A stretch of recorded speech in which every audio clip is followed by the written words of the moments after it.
Hello YouTube, this is Ben Gussel. I think this is going to be my last video tonight. So, in this video, I'm talking a little bit about more in depth regarding teaching music theory to beginning pianists, piano students, as well as intermediate piano students.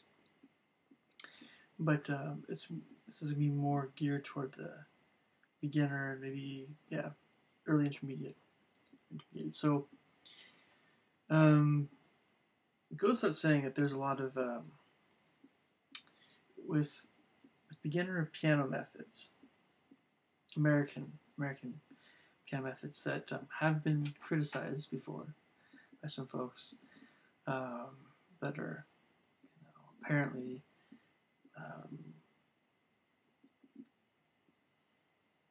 more in the classical European tradition, wanting to start out everybody at a little bit higher level of technical proficiency expectations, that sort of thing. Right. A lot of these American piano methods have been criticized before by some, and I think that's hogwash because before I get into the teaching music theory, I wanted to mention that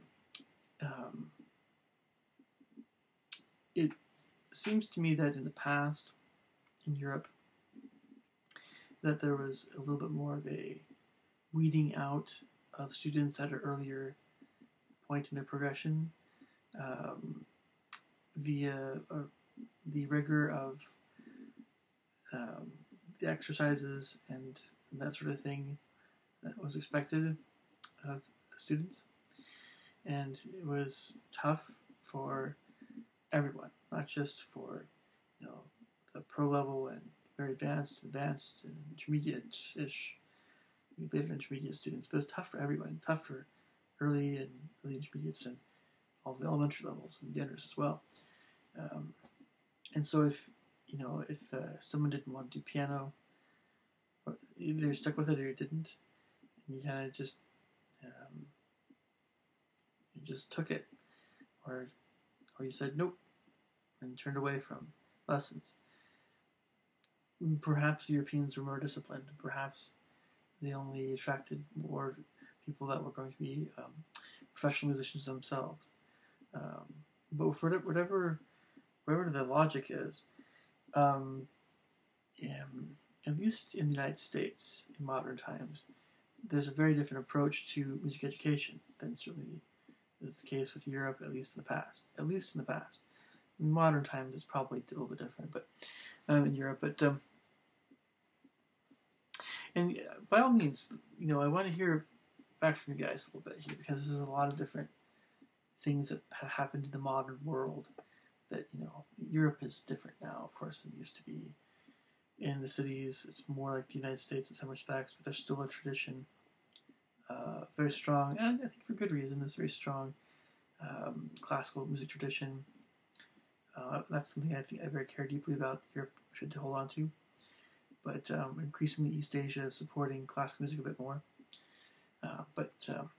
Anyway, so yeah, we in the United States, we're all about teaching as many people as we can about music, about everybody trying it out. And some people say we tend to baby, right? Tend to baby, or we're very nurturing, very take it nice and slow, and let's not rush into anything.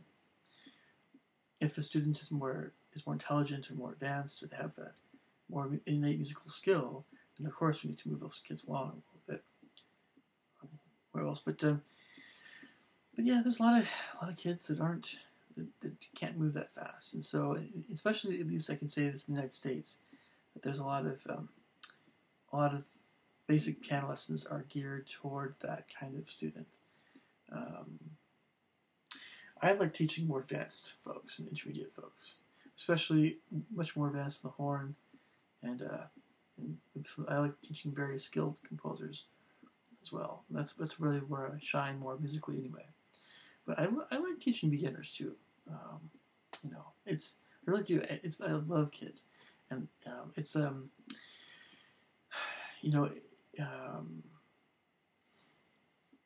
it's therapeutic, actually, to tell you the truth. It really is. So,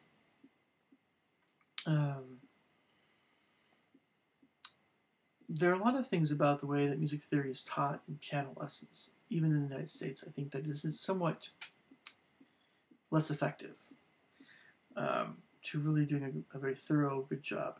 And it, again, it all depends. Every kid's a little different. Some kids it'll be next to impossible to teach them a whole lot of theory. They're either aren't ready for it, they don't have the patience for it, they don't want to think about it. They treat it like a class that's worse than the most boring subjects in U.S. history or law. They hit music theory. You know, you actually have the same kind of feeling sometimes as a freshman music major in college, based on what other people have said about how music theory is taught in college as well, which I think is also not as effective sometimes anyway. But it's just, yeah, that's good. I can say that for another video. But let's talk really quick about what's amiss sometimes in the way that music theory is taught. Well, it goes without saying that when I was teaching piano lessons for the first time, I would teach out of the theory books in our basic methods, like Bastian, Alfred, Faber, whatever. It didn't matter. I found I was able to teach out of a ton of different methods, and there's probably other methods. It's very easy just to kind of go with the method, with the beginner piano method, and not really go a little deeper. And so when I was younger, just starting out teaching, I would also was a big advocate of flashcards because I felt that students kept practicing, looking at flashcards and memorizing the symbols. The symbols were easier to memorize, of course, than the notes and the staff. And I used the different, sayings like "every good boy deserves fudge" for the lines in the treble clef, and "face" for the spaces on the treble clef, and "good boys deserve fudge always," or whatever, or "do fine always," whatever, on the bass clef lines, and "all cows eat grass," or "all cars eat gas" for the spaces on the bass clef. And and then those kinds of little things, those little word things, and practice with the students sometimes with flashcards, flashcard work, and tried other things, ways of working with flashcards. And I came up with a few games on my own for music theory, and I've done a little bit of research. I've been thinking all the time about the mindset of each different student I've taught, and what's actually happening regarding their processing, all the reading of music and that sort of thing. Anyway, so I want to say just this at the outset that it's often, for many students, it's kind of a ho-hum, get mediocre results for just using the theory book on its own. There's sight reading books that help with reading music, but it depends on how. It depends on the student a little bit. It depends on sight reading. I think having a sight reading book it can be helpful, but if you're assigning a fair amount of music to the student anyway, it's kind of a little bit redundant. If you're assigning upwards of 4 or 5 pieces per week to students, they're going to get some sight reading. They're going to have a wider variety of music they're reading that will kind of serve as kind of similar kind of thing as sight reading. But it's important to talk with a student at least when they get a little bit further along, after a year or two of lessons. It's important to discuss, the process by which we really should be starting to look at a new piece of music, look at it more systematically, get into a certain mental pattern, ways of looking at music and having fewer mistakes, perhaps, or noticing more things about music, increasing your ability to read, just your reading ability, increasing that. Anyway, so basically, sight reading books are great, but they're not always the most effective thing, in my opinion. And flashcards are great, but they're often not as effective as they could be. Theory games are fun, but maybe depending on the nature of the game and what the student's actually thinking about, they can be more effective because they're more engaging. The student will find them more enjoyable, so they'll be more engaged. But I have to say that there's some other things, other approaches that are not as effective, and that is kind of just dealing with theory at some later time and not really addressing it on a fairly regular basis.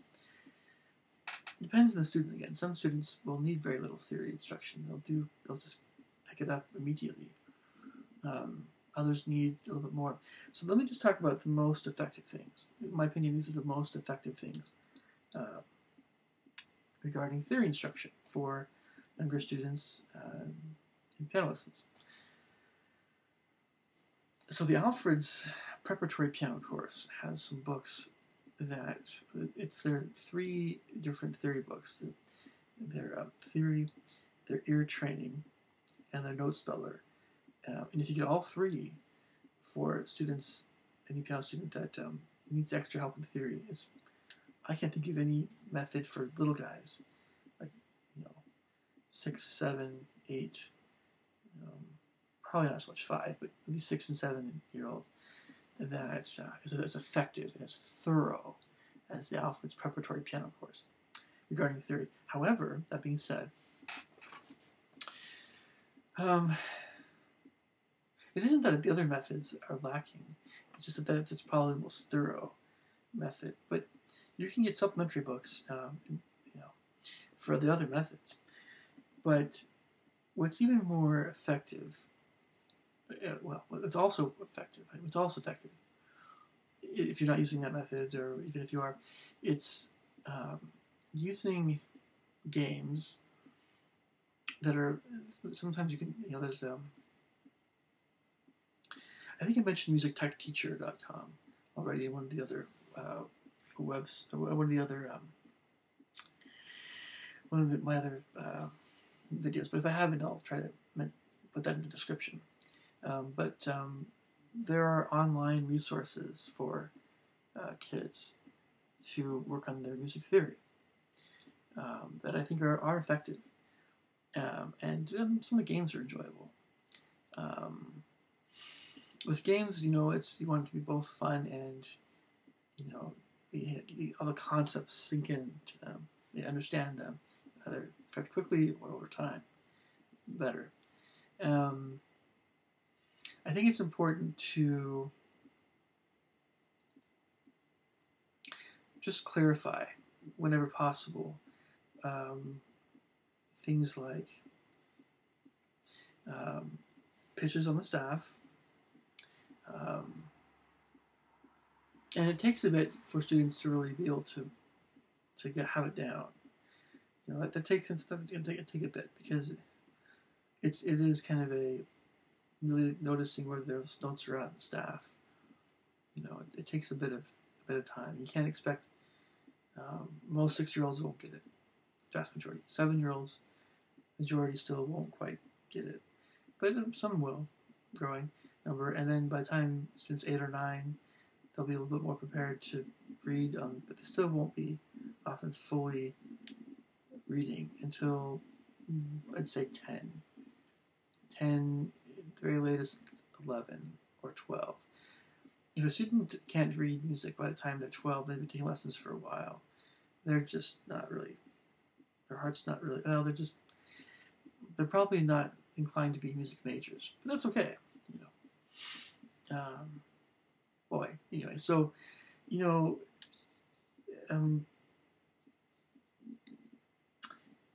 it's, I guess it's just, it's music theory is something that should be taught on a regular basis. But it isn't necessarily just you can't just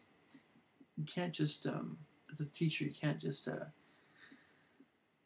assign you can't just gloss over a theory. It's really gosh, if you're in a time crunch and you have to finish the lesson, understand. I do that all the time, but you have to still remember that every student's in a different place in their note reading, their reading ability, and their knowledge of other more advanced things like harmony and harder rhythms and things. And so you have to keep addressing the theory concepts until you get to a point where they are really reading at a little bit higher level. I mean, they can read on their own, on the staff, and a little bit outside the staff. And you have to keep addressing some stuff.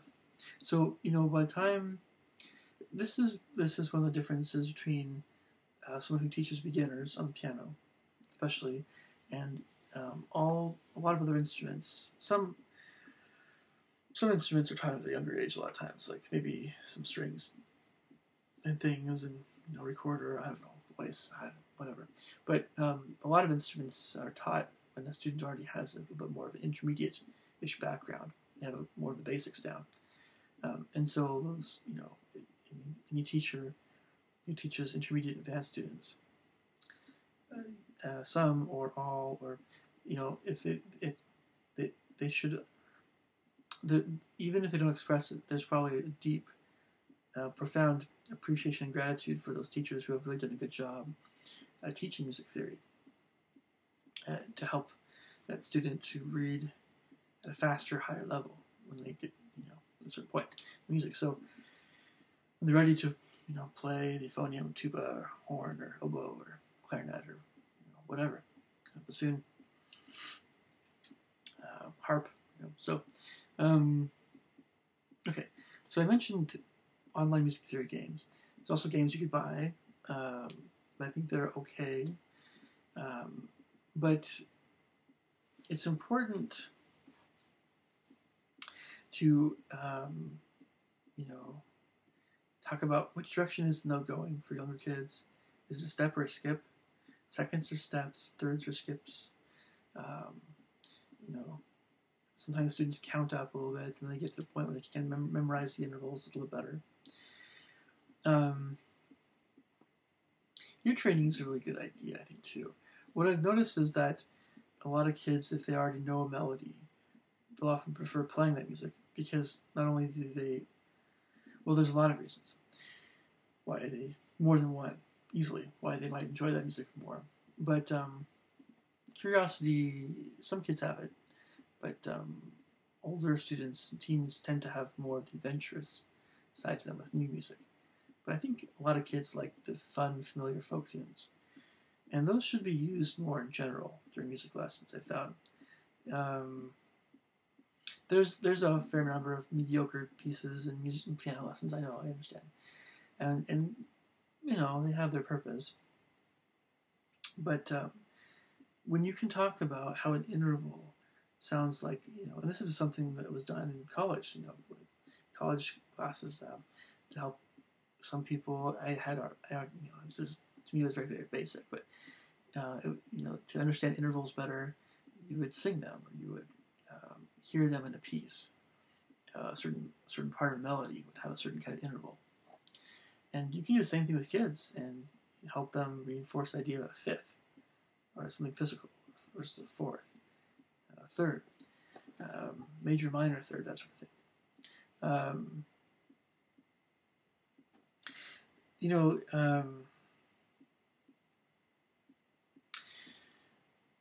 I of course, was not educated in Europe, so I have had limited exposure to the solfeggio system, do re mi stuff. But I think that that's a fine. It helps with ear training, and it's great.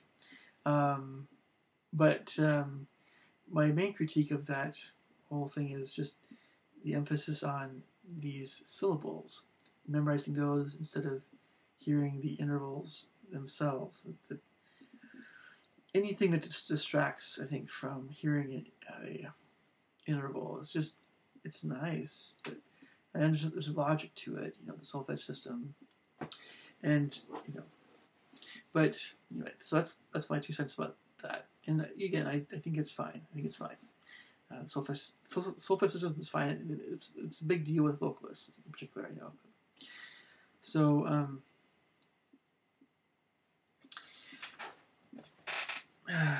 other things that are effective. If you talk about music theory and you help a student, this is a C, this is a E, that's a G.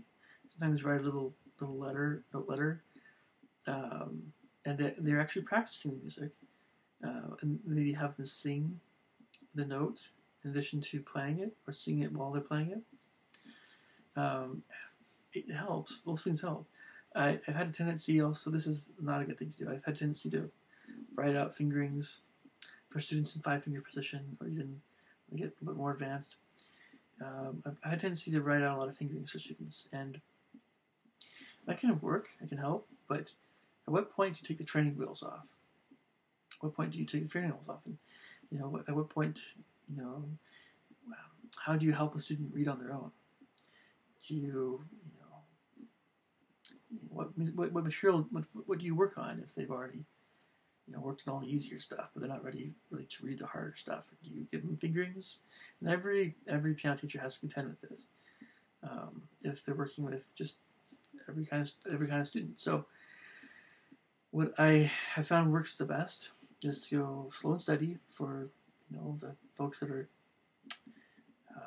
especially those kids that are having a tougher time reading. So what? And you keep talking about theory. You keep whatever you can do. You don't want to sound like a broken record, and this is why games are great to include. Or the exercises again in the Alfred's preparatory piano course. Some of these things involving matching.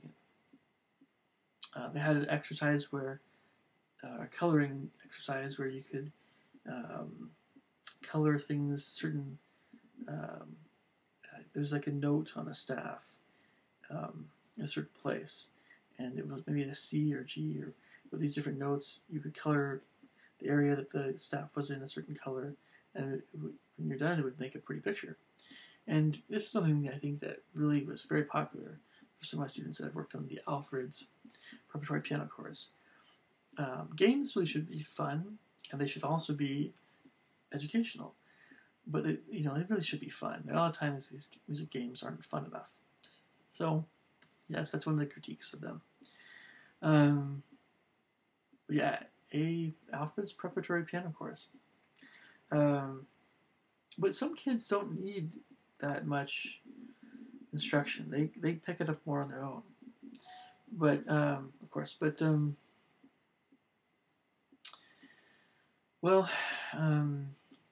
just be careful, out there with giving your students too many fingerings. If you can give the fingerings to some of the harder intervals, but at some point you have to, what's that interval? Actually ask them, what's that interval? And then what's that one? And go through it a little bit more, maybe assign fewer pieces. A lot of teachers assign fewer pieces, but they go over each piece in a lot more detail. That seems to work pretty well for some students. But the most important thing is that every student goes at a different pace. So you can't have the same pace for everyone. You have to do that in a classroom environment somewhat. There's ways to accommodate students that have a hard time keeping up. But when you're teaching individual lessons, there's no reason why you have to do that. Why do you? That's the whole idea. Is individual instruction is individualized education. You can stick to one method, but again, what does that mean? It's a nebulous term, method, sometimes. But I'm talking about something else here. So I have a feeling that I'm not mentioning things I know I've learned that would be helpful to you guys. Still, I think you need all of the ingredients. A lot of times, you need to have students listening. You can't have passive practicing where they're just going through the motions. It might help in terms of if they're playing it well, the note piece pretty well, or something. but it's very minimally helpful. Students should never be practicing passively, and they should always be listening to what they're playing, involved with music, and then it's looking at the music. The intellectual, audio, emotional connections should always be going on. All that stuff. It can be helpful to explain to students, well, so what does a fifth sound like? Does it sound like a Scottish bagpipe, or does it sound kind of solid compared to a third, which sounds more emotional and happy or sad, these kinds of things. I think really do help. They really do help. So, again, I still have a feeling that there's other things about the subject I haven't mentioned. But you have to keep addressing it. You have, to the folks that just need more instruction. And with the students, how do you keep their interest? How do you keep their, you have to mention a little bit at a time. Just a little bit of time, sometimes over a period of time. And you can't give students any more than they're ready for. I've taught people with IQ as low as 80, up to 160, and everywhere in between. And it takes quite a bit to work with those kids that mild Down syndrome. Those folks that it's harder. It takes a long, long time to have them understand certain concepts. And for that really high IQ kid, they can probably understand most everything in all 4 levels in a period of just half a year. I don't know, but no matter how long it takes, you have to just know where they're at, and you have to work with them regarding where they're at, and you can give them extra fingerings. But whether or not they're in level 1, 2, or 3, because my personal opinion, at least for the Bastion series and when there's other series, a student should be able to read music on the staff fairly fluently by the time they're level 4, or they have no business being in level 4. They're just not ready for it. Level 3, they should already be getting there. They should be a strong reader. And I insist on my students. I insist on them being able to read at a certain level before they can go to level 4, even if that means reviewing level 2 or 3 pieces. So hopefully this helps, and I definitely want to hear back from you guys, especially you piano teachers, about this. So talk to you guys later.